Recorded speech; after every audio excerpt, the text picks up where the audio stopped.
Major Mohammed Ali Shah is also joining us on the broadcast to talk more about this. Ali, thank you for speaking with us.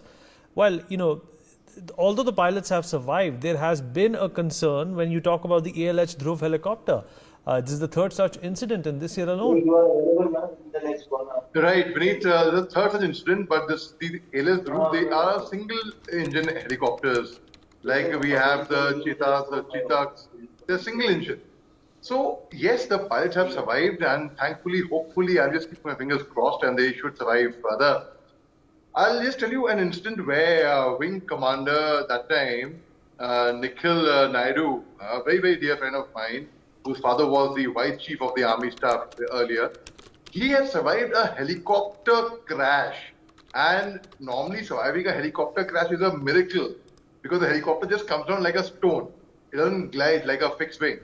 So there have been people who have survived in helicopter crashes.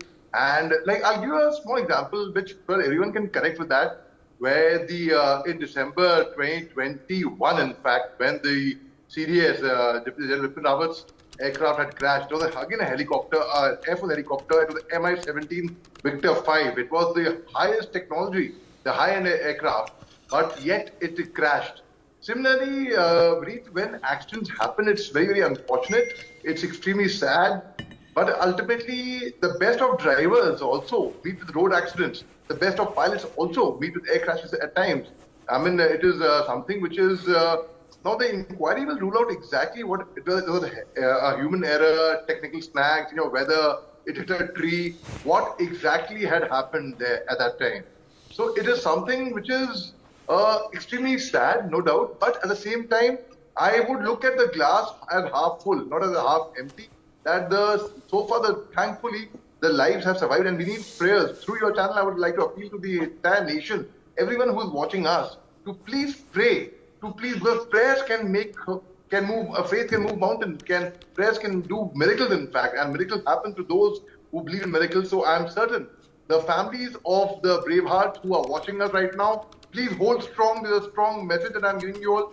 Please hold strong. The whole nation is praying for our brave hearts.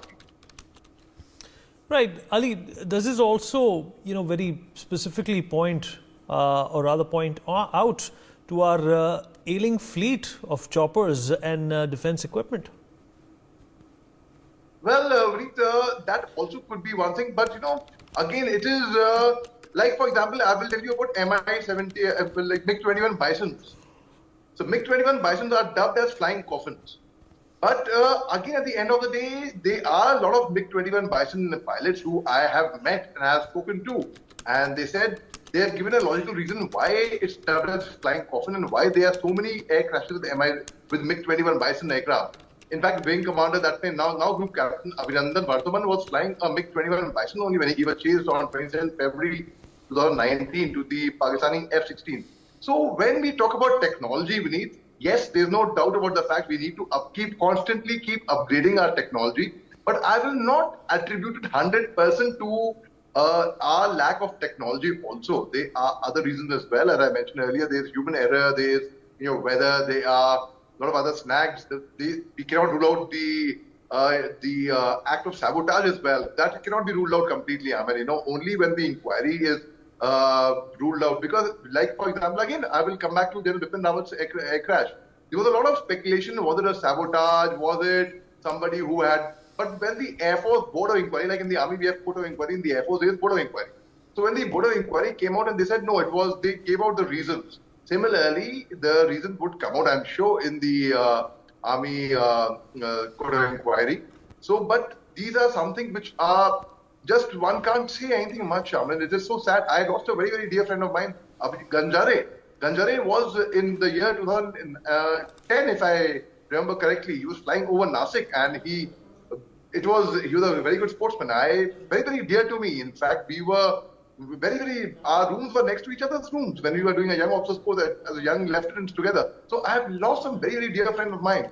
I have a very, very dear friend of mine. He's serving. He's finished his command. Colonel Shona George. He's a very, very dear friend of mine.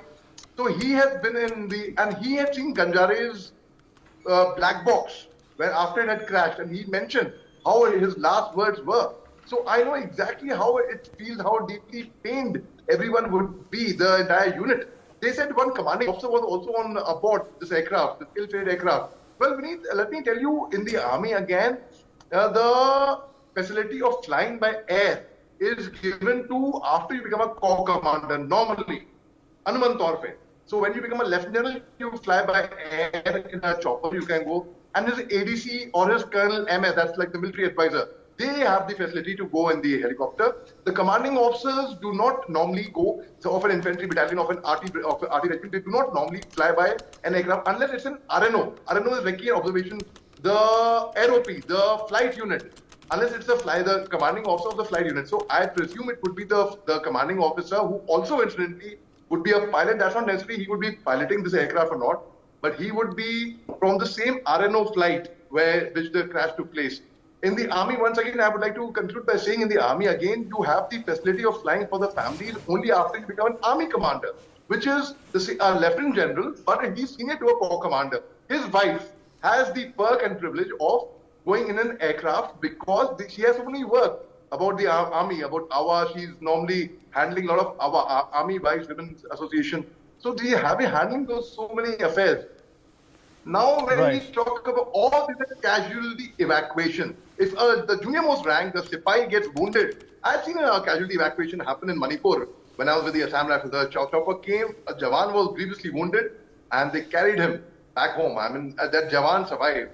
So, those are the facilities where, in which scenario, an army personnel does fly as a passenger. Regarding the training sorties and regular sorties keep happening. Ali, for the appreciate you pilots. joining us. Thank you for being a part of this conversation.